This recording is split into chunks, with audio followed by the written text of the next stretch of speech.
mas como é um compromisso assumido, cá estou para esta pequena reflexão e desde já saúdo todo o auditório aqui presente para esta pequena abordagem à volta da importância da preservação da cultura. Um tema, por sinal, que me é muito caro, é um tema sobre o qual trabalho e tenho artigos publicados neste sentido, por isso estou à vontade naquilo que vou aqui partilhar convosco. Falar da preservação da cultura não podemos fazê-lo sem antes percebermos a própria noção de cultura. Como sabemos, nós, homens, além da natureza que nos é dotada, temos também esta cultura que nos molda, esta cultura que nos faz ser o que somos, esta cultura que nos identifica como um povo, como pessoas singulares, essa cultura que faz com que nós possamos nos relacionar com os outros povos e outras culturas. É por isso que a cultura é uma propriedade só do homem e é para o homem. A cultura existe para humanizar o homem, porque o homem é o único animal que precisa aprender a ser homem. É o único animal que precisa projetar-se para poder realizar aquilo que pretende fazer, tanto enquanto ser racional, enquanto ser estético, ser artístico, ser simbólico, tanto ser que eticamente se empenha para poder construir o seu mundo humano. E é óbvio que a cultura vai vir como um fator de harmonização de todos esses pontos antitéticos que nós temos, como sejam quer a natureza, como a história. No meio destes pontos extremos está a cultura para criar esta harmonia, para fazer com que aquilo que nós somos nos ajude verdadeiramente a estruturar o nosso existir e assim podermos ter um modo específico de ser homens, um modo específico de ser pessoas, um modo específico de podermos construir comunhão, unidade, intersubjetividade e o caráter social. Portanto, tudo isto num amálgama que vai fazer com que o nosso serviço, a nossa missão, possa dar, digamos assim, aquela especificidade que o homem deve ter no seu todo. E a cultura tem dois aspectos que nós devemos ter em conta. Portanto, tem o aspecto pedagógico subjetivo e o aspecto objetivo científico, que os dois aspectos complementam-se e nos ajudam a perceber o esforço que nós todos fazemos para que a partir da cultura nós consigamos superar tudo aquilo que nos pode limitar, tudo aquilo que nos pode encravar para ascendermos ao ser mais homem, ao ser mais pessoa, ao ser mais alguém que se eleva no sentido da sua humanidade. Por isso a cultura, no sentido pedagógico, não é outra coisa senão aquela atividade que cada um de nós faz para se superar. Todos nós queremos ser mais. Todos nós trabalhamos e aprimoramos o nosso desempenho humano. Por isso, o esforço que nós fazemos para tender ao mais, esse esforço não é outro senão esta cultura que está subjacente a nós. E esse esforço nos leva a onde? Nos leva exatamente para a plenitude do ser homem, a plenitude do ser pessoa, assimilando valores, assimilando todas aquelas riquezas sociais que vão fazer com que a nossa vida seja humanizada, seja enriquecida espiritual e intelectualmente falando, para uma realização sempre mais plena de nós mesmos. Portanto, aqui entra o quê? Entra o fator escolarização, o fator social que todos nós temos em conta. Portanto, o acesso à escola é o caminho para aprimorar esta vida cultural que nós todos desejamos, de autossuperação, de autorrealização, para atingirmos aquela plenitude de humano que todos nós desejamos. Porém, a cultura tem esse lado objetivo. Acho que é sobre este aspecto que nós nos encontramos aqui. Este aspecto objetivo tem a ver, sobretudo, com este nosso caráter social. O homem não se realiza sozinho. O homem é um ser social. E como ser social, pois, absorve o quê? Absorve um sistema de vida próprio de um grupo social. Onde encontramos o quê? Onde encontramos símbolos, encontramos costumes, encontramos crenças, encontramos modelos de comportamento, encontramos hábitos, usos, encontramos a moral, a arte, o direito e toda e qualquer forma de conhecimento adquirido pelo homem enquanto membro de uma sociedade. E isto, claro, já nos molda. Portanto, nós nascemos dentro de um espaço já constituído. E esse espaço vai fazer com que todos nós tenhamos que absorver tudo aquilo que os nossos progenitores nos transmitem para podermos ter uma cara identitária culturalmente falando. Cada um de nós tem uma identidade cultural. Cada um de nós tem uma forma de ser que exprime a sua origem cultural. Cada um de nós tem a sua forma de ser que manifesta a que grupo social pertence. Portanto, este é o patrimônio que todos nós devemos preservar, é o patrimônio que todos nós devemos transmitir, é o patrimônio que todos nós devemos cultivar, é o patrimônio que todos nós devemos manifestar. Todavia, a cultura não é tudo. Porque nós podemos pensar que a cultura de per si é uma beleza. A cultura de per si é um bem. Não. A cultura tem características que é preciso termos em conta. Portanto, ela é um fenômeno humano e social. Quem faz a cultura é a pessoa. Portanto, porque às vezes pensamos que a cultura é fruto da natureza ou a cultura provém de um Deus. Não. Quem cria, quem cultiva a cultura é a pessoa humana. E é por isso que a cultura está passível também a desvios, a erros, a situações que não elevam a pessoa humana a se realizar, a tradições que não ajudam a pessoa humana a atingir o nível de humanização. É por isso que ela está sempre nesta dinâmica de avaliação, nesta dinâmica dialógica com a própria história, nesta dinâmica que vai fazer com que ela cada vez mais se renove.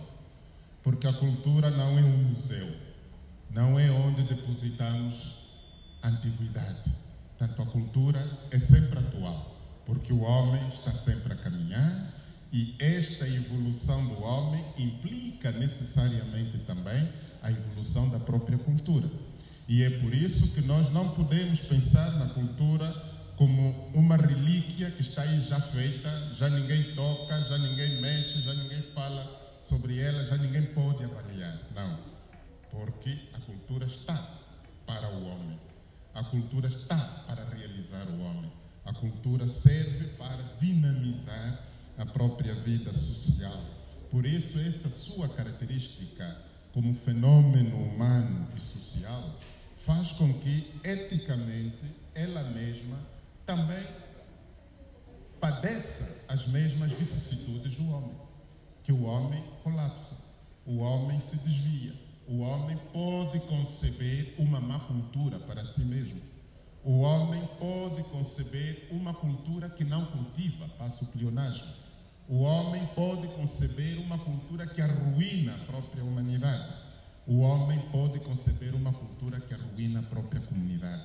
Então, daí esta dinâmica, este diálogo, este saber ler os sinais da própria história para vermos se a nossa cultura verdadeiramente nos cultiva ou não, nos eleva ou não, nos torna sempre mais humanos ou não e nos ajuda a crescer nos nossos hábitos, usos e costumes e se nos ajuda, de facto, a transmitir essa herança como um bem para os outros e nunca como um mal, como uma desgraça ou como uma situação que nos leva à perdição. Por isso, a partir dos fundamentos da própria cultura, nós podemos ver o quão importante é este lado, esta força que nós temos, a força cultural. E quais são esses fundamentos da cultura? O primeiro fundamento é exatamente a língua. A língua. A língua é o fator de unidade. A língua é o fator de identidade. A língua é esta face com que nós exprimimos a nossa existência. Saímos de nós e nos relacionamos com os outros. Saímos de nós para nos projetarmos aos outros. E é exatamente esta língua que vai fazer com que nós sejamos um povo, porque nos entendemos nos signos que usamos, nos signos que descodificamos, nos signos a partir dos quais circula a nossa vida espiritual. E é exatamente no cultivo da língua que nós poderemos manifestar a grandeza ou não da nossa cultura. E a pergunta está, exatamente, olhando para os nossos jovens. Nós cultivamos a nossa língua? Nós falamos corretamente a nossa língua? Nós procuramos estudar a nossa língua? Nós procuramos entrar na mística da nossa língua para tirar dela todos esses ensinamentos que ela carrega para nos projetar no todo social, no todo humano e assim podermos avançar na nossa identidade cultural? Porque quando alguém não sabe se exprimir na língua cultural a que pertence, esta pessoa não tem beira nem eira. Portanto, isto é sintomático. E às vezes, pois, a pergunta é mesmo esta. Nos tempos que correm, por que é que muitos dos nós jovens temos vergonha de falar a nossa própria língua? Por que é que muitos de nós jovens nos acanhamos? Temos um complexo, parece que é um complexo de inferioridade eu falar em choco, já que estamos a falar da cultura de choco. Estamos a falar da preservação, estamos a falar da exaltação. E eu, enquanto protagonista desta cultura, tenho vergonha de falar a minha língua. Tenho vergonha de apresentar os meus usos e costumes. Tenho vergonha de manifestar que eu pertenço a este grupo cultural. Muitos dos nossos irmãos e irmãs até naturalidades modificaram por complexos de inferioridade. Identificar-se como sendo da Lunda, como sendo do Mochico, como sendo do Dundo, parece que alguma coisa desaparece de mim. E então esse complexo também, pois, está na origem de muitos fenômenos anômalos que fazem com que não tenhamos uma identidade certa, não nos assumamos, não tenhamos raízes culturais que nos afirmem, que nos manifestem, que nos identifiquem e que os outros também possam lidar conosco como um grupo social que tem um nome, que tem uma uma estrutura, que tenha uma estatura, que tenha uma essência com a qual devemos saber lidar. Portanto, a língua é muito importante para podermos afirmar a nossa cultura. O outro fundamento tem a ver com os costumes. Usos, costumes, hábitos. Esses usos e costumes que nós recebemos.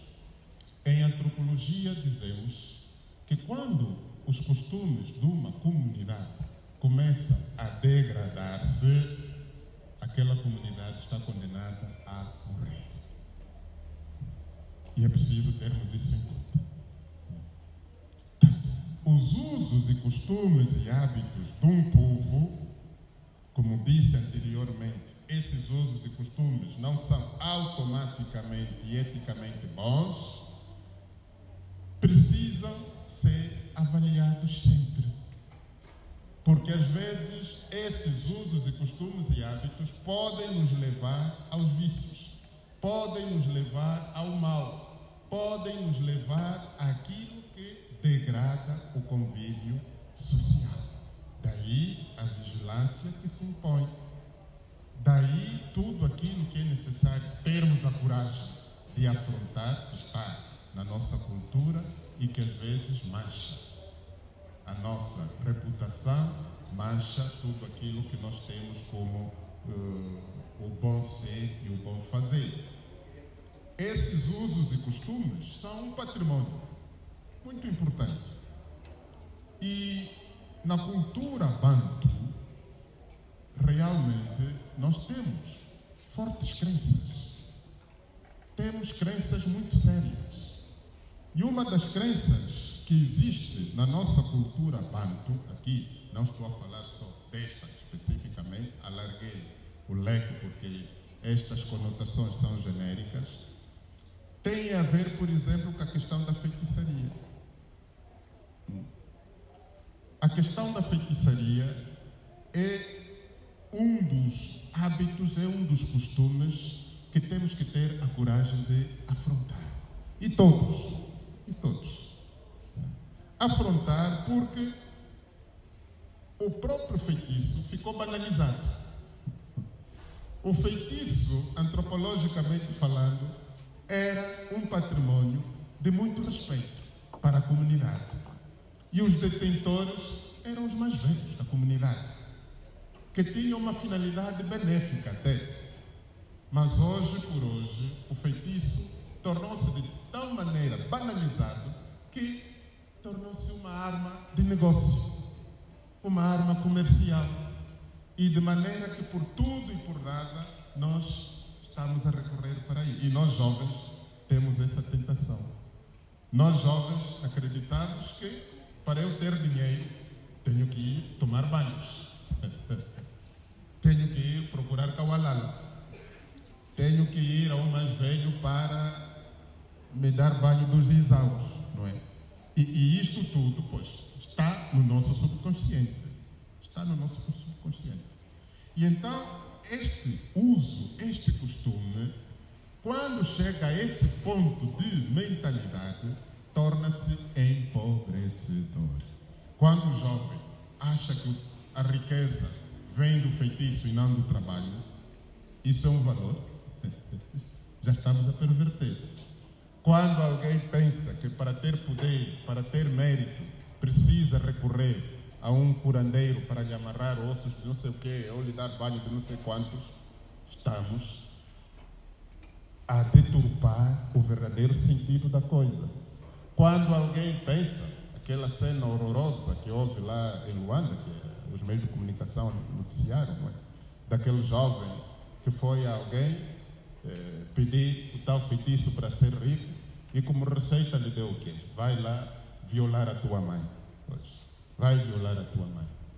Ou outro, anos atrás, cá em Saurimo, lá no Candele, como receita recebeu, vai decapitar a tua mãe. Portanto, essas práticas todas são práticas que vêm desse nosso credo cultural. Isto é bom ou não? É aqui onde está a questão. Este costume mantido ajuda a humanizar ou empobrece? ajuda ao desenvolvimento ou nos leva à pobreza. Quando alguém tem medo de exibir as suas capacidades por causa do feitiço, quando alguém tem medo de exibir a sua riqueza por causa do feitiço, quando alguém tem medo de exibir o que pode, o que sabe, por causa do feitiço, e muitos fogem, preferem realizar as suas vidas fora do contexto familiar, do contexto cultural, por causa deste costume. E então, são dessas reflexões, penso eu, que nós não devemos ter tabu de tratar. Já que queremos exaltar a nossa cultura, queremos levar ao de cima o bem que a nossa cultura tem, então temos que também entrar a fundo dos males que a nossa cultura também veicula e ter coragem de purificar estes males. Porque, caso contrário, teremos sempre esta comunidade de medo, esta comunidade morta nas iniciativas, esta comunidade amarrada por crendices, esta comunidade que não sabe o que quer, como projeção, como desenvoltura e como conquistas.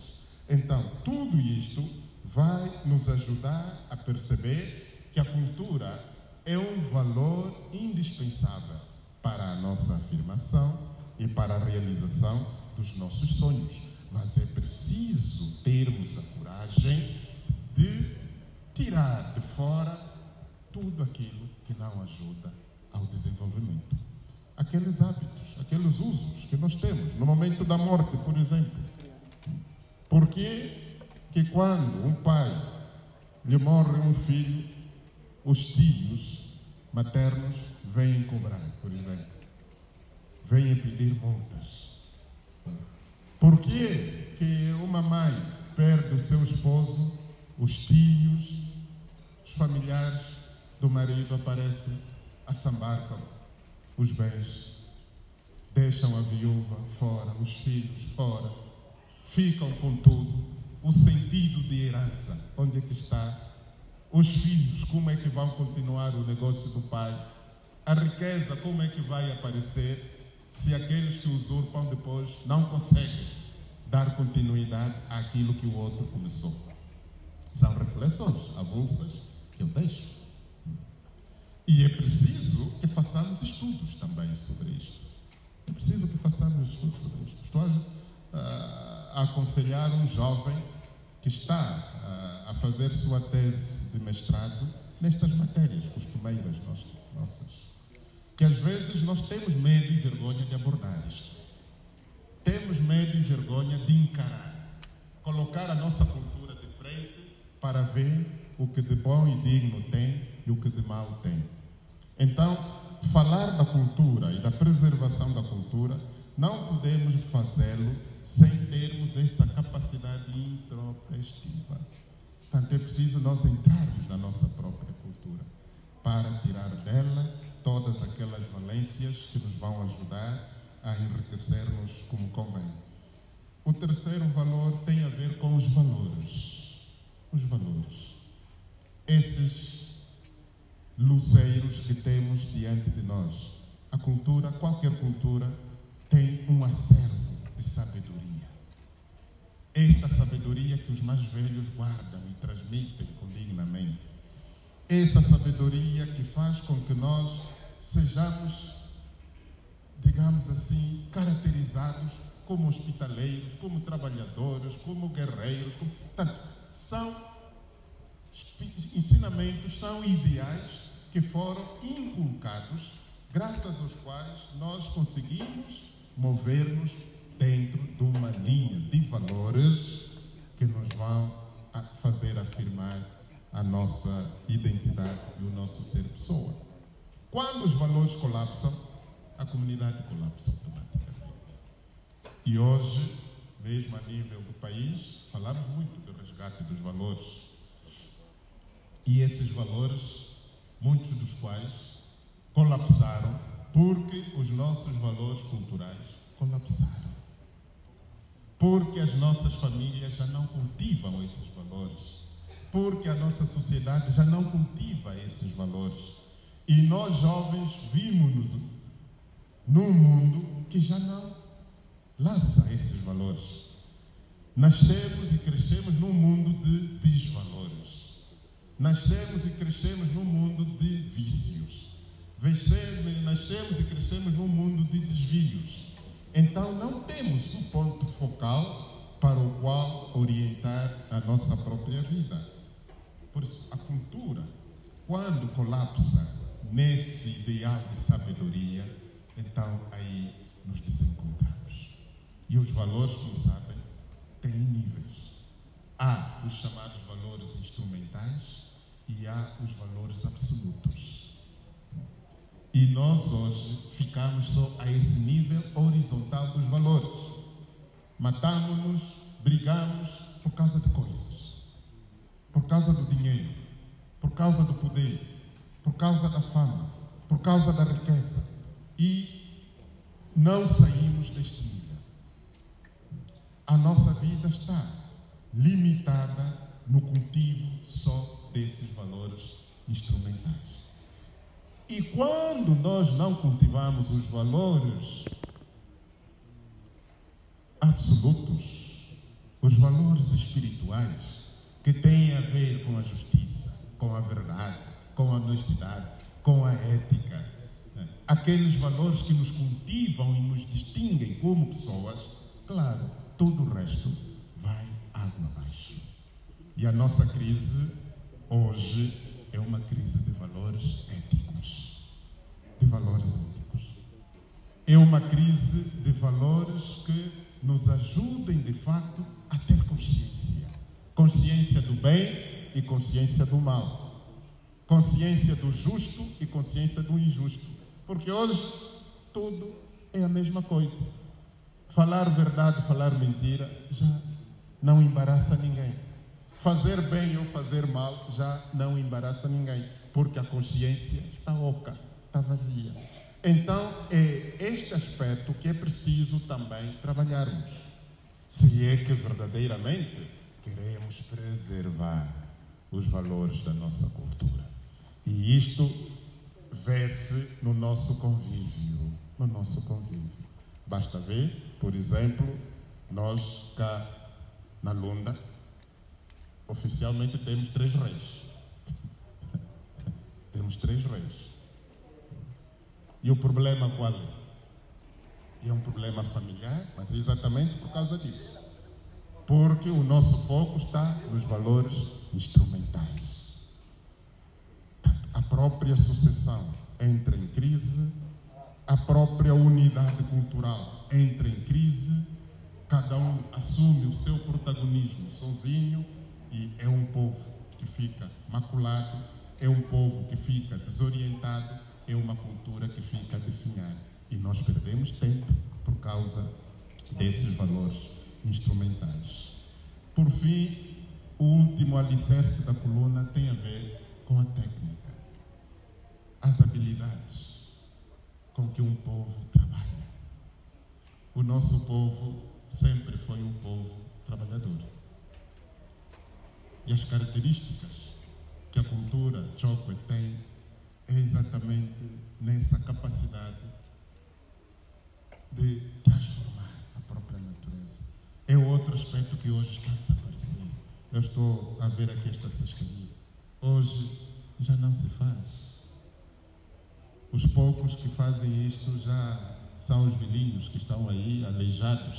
Portanto, ficou uma obra supérflua. Os nossos ferreiros já não estão aí, os artesãos já não estão aí. A cultura da circuncisão já não está aí.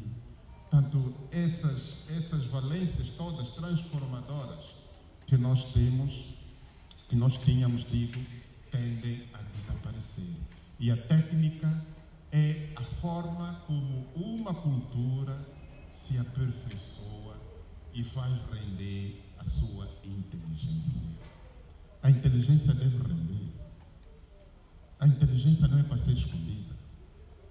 A inteligência não é para ser enterrada. As nossas habilidades artísticas, as nossas habilidades estéticas, as nossas habilidades deve aparecer. Nós estamos a exaltar, por exemplo, agora, num Gueia, o que é que se exalta mais? É a dança. É a dança, a música. É um aspecto muito importante da nossa cultura. Então, é preciso que haja essa exploração global, portanto, dos benefícios que a nossa cultura tem, portanto, incentivar a arte, incentivar os artistas, incentivar os artesãos a não fazerem morrer isto. Isso deve-se a quê?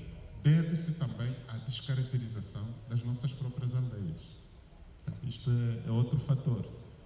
Eu ando por essas aldeias e vejo que as nossas aldeias estão a perder-se. Estão a perder-se.